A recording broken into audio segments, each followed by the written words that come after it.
जय हिंद दोस्तों, welcome to army super classes. This is Aryan Shukla. दोस्तों, आज की क्लास में हम जीके के 35 इंपॉर्टेंट क्वेश्चन डिस्कस करेंगे। ये सभी टॉप के क्वेश्चन होंगे, इंपॉर्टेंट क्वेश्चन होंगे। आज के क्वेश्चन का जो लेवल है थोड़ा सा हार्ड होगा। आप लोग क्लास को ध्यान से देखिएगा। क्लास के अंत में अपना स्कोर जरूर बताइए कि आपके 35 में से कितना क्वेश्चन राइट निकले। सबसे पहले क्लास को लाइक करिए, अपने फ्रेंड ग्रुप सभी जगह शेयर कर दीजिएगा ताकि ज़्यादा से ज़्यादा लोग जुड़ सकें। और जो फ्रेंड इस चैनल पर नए हैं वो चैनल को सब्सक्राइब करेंगे, बेल आइकन को प्रेस कीजिए ताकि सभी नोटिफिकेशन आप तक पहुंच सकें। चलिए शुरू करते हैं आज की क्लास। क्वेश्चन नंबर फर्स्ट के लिए आंसर करिए। इंपॉर्टेंट क्वेश्चन है, अच्छा क्वेश्चन है। क्वेश्चन है, निम्न में से कौन सा सही सुमेलित नहीं है। ये 4 ऑप्शन दिए गए हैं, बताइएगा कौन सा ऑप्शन गलत है। आप लोग क्वेश्चन को ध्यान से पढ़िए, उसके बाद ही आंसर दीजिएगा। बताइएगा इनमें से कौन सा ऑप्शन गलत है। बहुत अच्छे, गुड, वेरी गुड।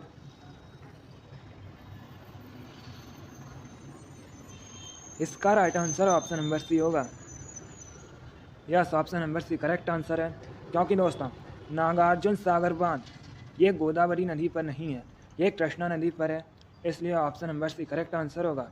बाकी आप लोग याद रखिएगा, नांगल बांध सतलज नदी पर है, सरदार सरोवर परियोजना नर्मदा नदी पर है, हीराकुंड बांध महानदी पर है और नागार्जुन सागर बांध ये दोस्तों कृष्णा नदी पर है। तो क्वेश्चन नंबर फर्स्ट का option number C correct answer होगा। आगे बढ़ते हैं, क्वेश्चन नंबर 2 के लिए आंसर करिए।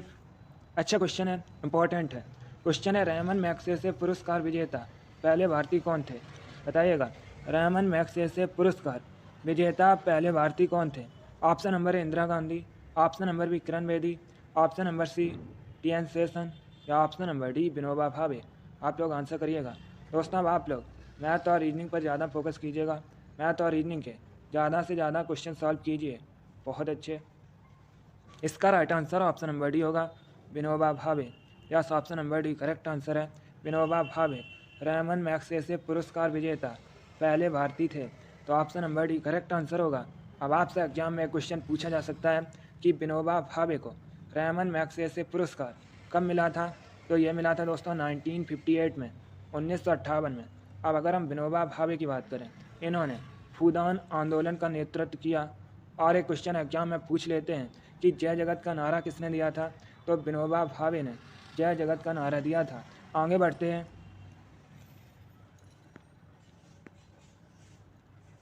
क्वेश्चन नंबर 3 के लिए आंसर करिए।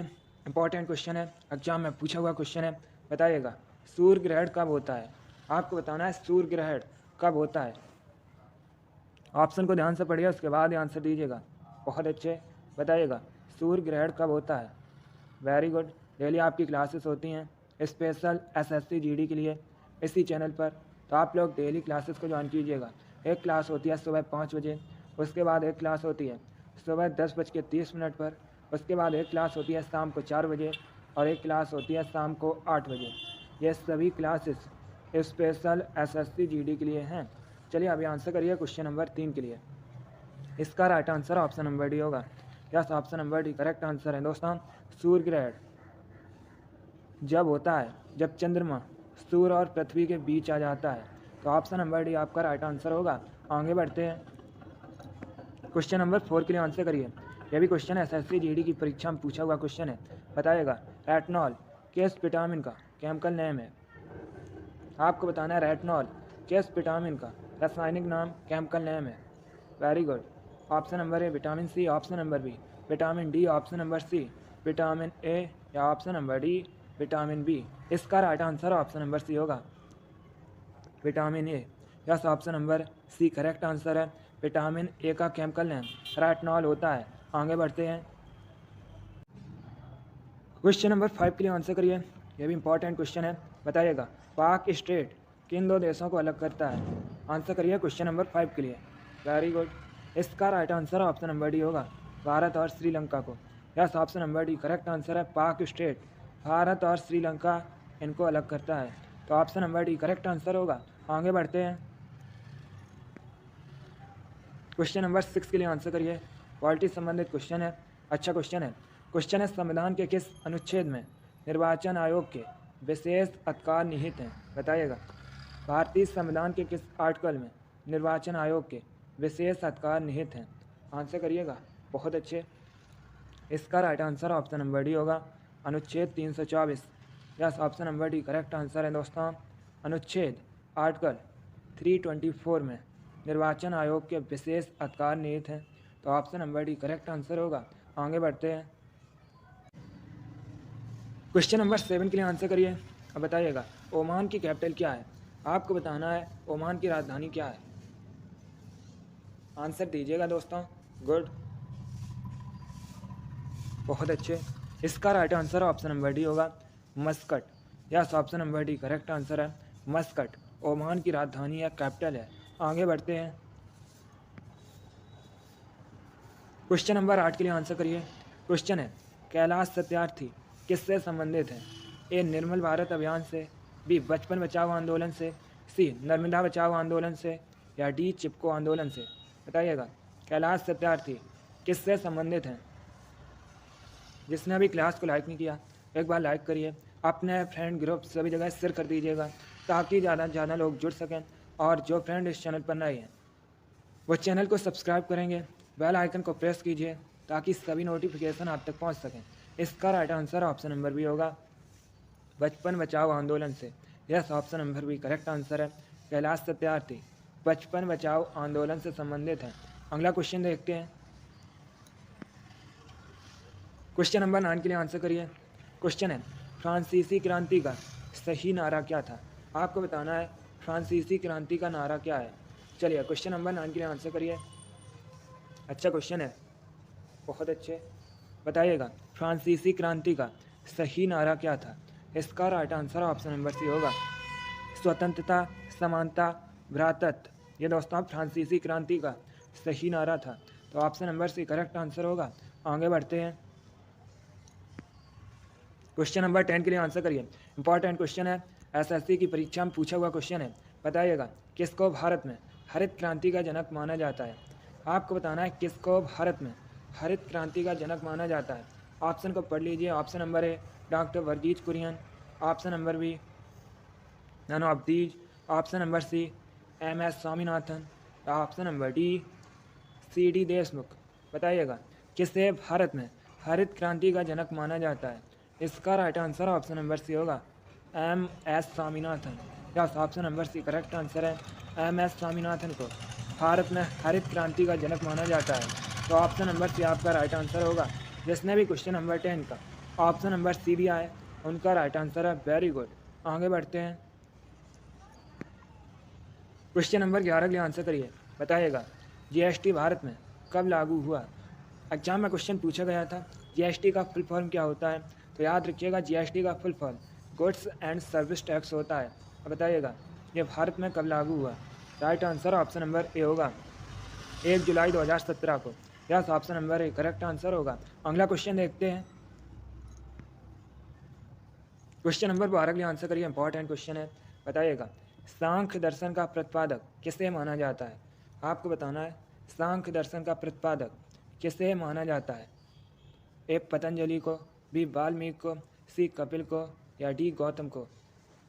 बताइएगा सांख्य दर्शन का प्रतिपादक किसे माना जाता है? इसका right answer option number C होगा, कपिल को। Yes, option number C correct answer होगा। यह भी इंपॉर्टेंट क्वेश्चन है, आप लोग इसे याद रखिएगा। अगला क्वेश्चन देखते हैं। क्वेश्चन नंबर 13 के लिए आंसर करिए। यह भी इंपॉर्टेंट क्वेश्चन है। क्वेश्चन है प्रसिद्ध पुस्तक poverty and un-British rule in India के लेखक कौन है?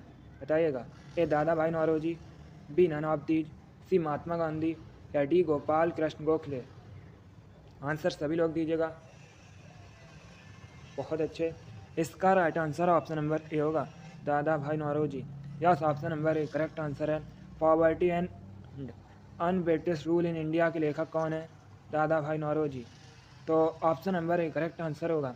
एग्जाम में क्वेश्चन पूछ लेते हैं कि किसे भारत के ग्रांड ओल्ड मैन के रूप में जाना जाता है, तो याद रखिएगा दादा भाई नौरोजी को भारत के ग्रांड ओल्ड मैन के रूप में जाना जाता है। चलिए क्वेश्चन नंबर 13 का option number A correct answer है, poverty and un-British rule in India के लेखक दादा भाई नौरोजी हैं।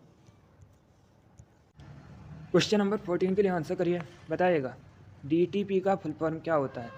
आपको बताना है DTP का फुल फॉर्म क्या होता है। सभी लोग आंसर करिएगा। पहले ऑप्शन को ध्यान से पढ़िए, उसके बाद आंसर दीजिए। जल्दबाजी में आंसर मत दीजिए। इसका right answer option number A होगा, desktop publishing. Yes, option number A correct answer है। DTP का फुल फॉर्म होता है डेस्कटॉप पब्लिशिंग, तो option number A correct answer होगा। अगला क्वेश्चन देखते हैं। क्वेश्चन नंबर 15 के लिए आंसर करिए। क्वेश्चन है, मूर्ति देवी साहित्य पुरस्कार किसके द्वारा दिया जाता है? आपको बताना है मूर्ति देवी साहित्य पुरस्कार किसके द्वारा दिया जाता है? ए, मानव संसाधन विकास मंत्रालय भारत सरकार द्वारा, बी, साहित्य अकादमी द्वारा, सी, भारतीय ज्ञानपीठ ट्रस्ट द्वारा, या डी, भारतीय विद्या भवन द्वारा।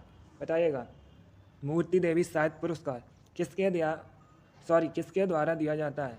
इसका right answer option number C होगा, भारतीय ज्ञानपीठ ट्रस्ट द्वारा। Yes, option number C correct answer होगा। आगे बढ़ते हैं। क्वेश्चन नंबर 16 के लिए आंसर करिए। खेल से संबंधित क्वेश्चन है, अच्छा क्वेश्चन है। बताइएगा, शब्द फ्री थ्रो इसका संबंध किस खेल से है? शब्द फ्री थ्रो इसका संबंध किस खेल से है? A, volleyball, B, basketball, C, badminton, या डी, क्रिकेट। Very good. इसका right answer option number B होगा, basketball. Yes, option number B correct answer है। शब्द फ्री थ्रो यह बास्केटबॉल से संबंधित शब्द है, तो option number B correct answer होगा। आगे बढ़ते हैं। क्वेश्चन नंबर 17 के लिए आंसर करिए। क्वेश्चन है, रंग वर्णांधिता किस प्रकार का रोग है? बताइएगा, रंग वर्णांधिता किस प्रकार का रोग है? आंसर करिएगा। इसका राइट आंसर होगा ऑप्शन नंबर सी, आनुवांशिक genetic. Yes, option number C correct answer है दोस्तों। रंग वर्णांधिता आनुवांशिक रोग है, जेनेटिक डिजीज है, तो option number C correct answer होगा। आगे बढ़ते हैं। क्वेश्चन नंबर 18 के लिए आंसर करिए। क्वेश्चन है, किस रोग से पीड़ित व्यक्ति में चोट लगने के काफ़ी समय बाद तक भी रक्त लगातार बहता रहता है? क्वेश्चन नंबर 18 के लिए आंसर करिएगा। इसका right answer option number C होगा, haemophilia. Yes, option number C correct answer है। हीमोफीलिया में दोस्तों चोट लगने के काफ़ी समय बाद तक जो ब्लड होता है, रक्त होता है, ये बहता रहता है, तो ऑप्शन नंबर सी आपका राइट आंसर होगा। आगे बढ़ते हैं।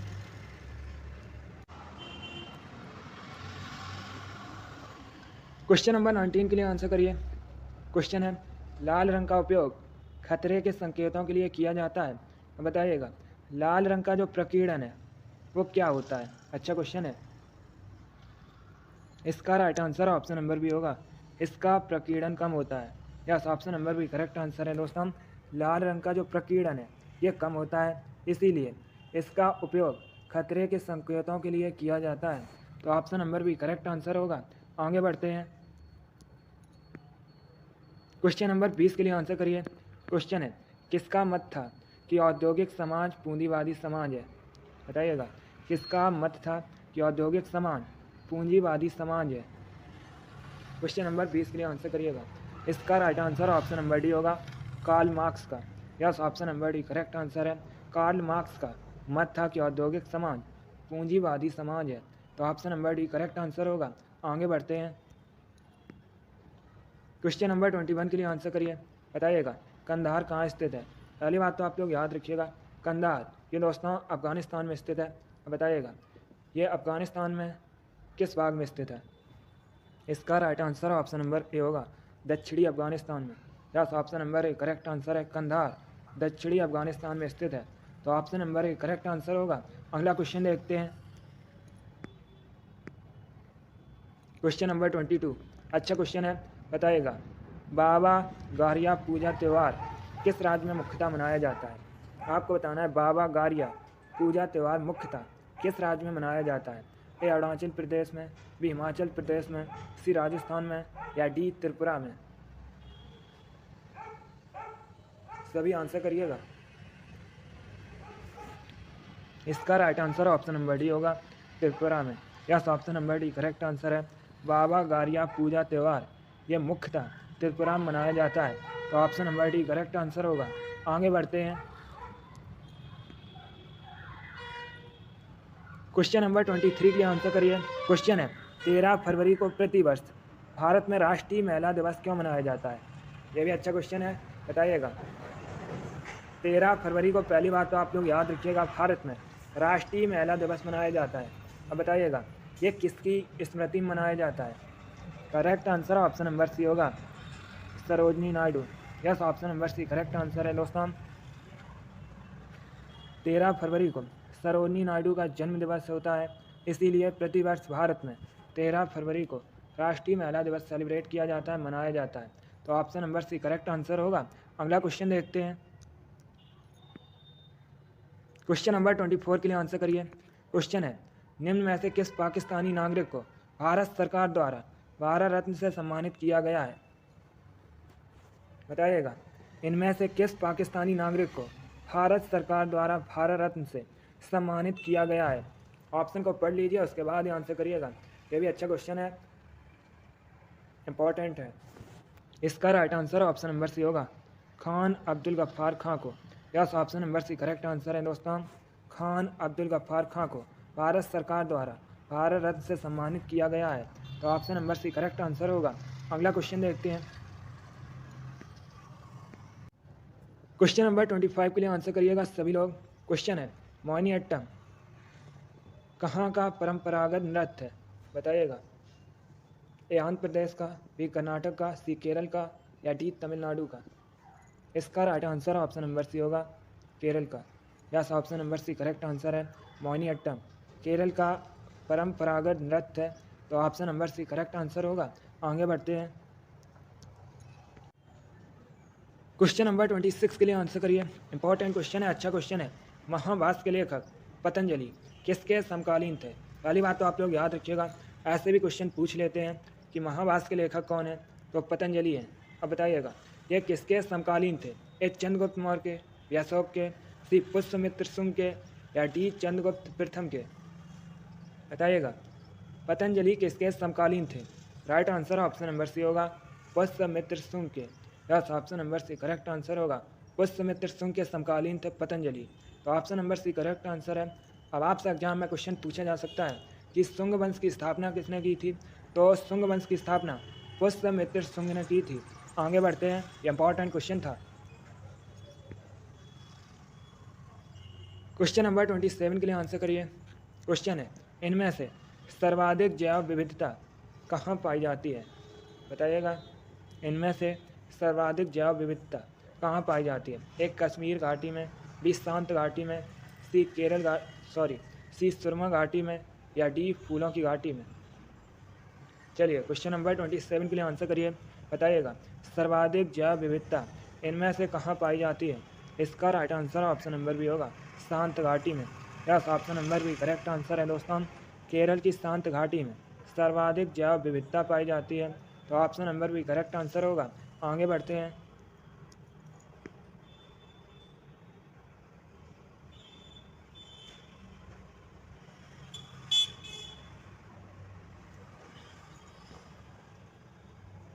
क्वेश्चन नंबर 28 के लिए आंसर करिए। पॉलिटिक्स संबंधित क्वेश्चन है। क्वेश्चन है, राज्यपाल और मंत्रिपरिषद के बीच कड़ी का काम कौन करता है? बताइएगा। बहुत अच्छे, इसका right answer option number C होगा, मुख्यमंत्री। Yes, option number C correct answer है। राज्यपाल और मंत्रिपरिषद के बीच कड़ी का काम मुख्यमंत्री करता है। अगला क्वेश्चन देखते हैं। क्वेश्चन नंबर 29 के लिए आंसर करिए। क्वेश्चन है, भारत में स्थानीय स्वशासन का जनक किसे माना जाता है?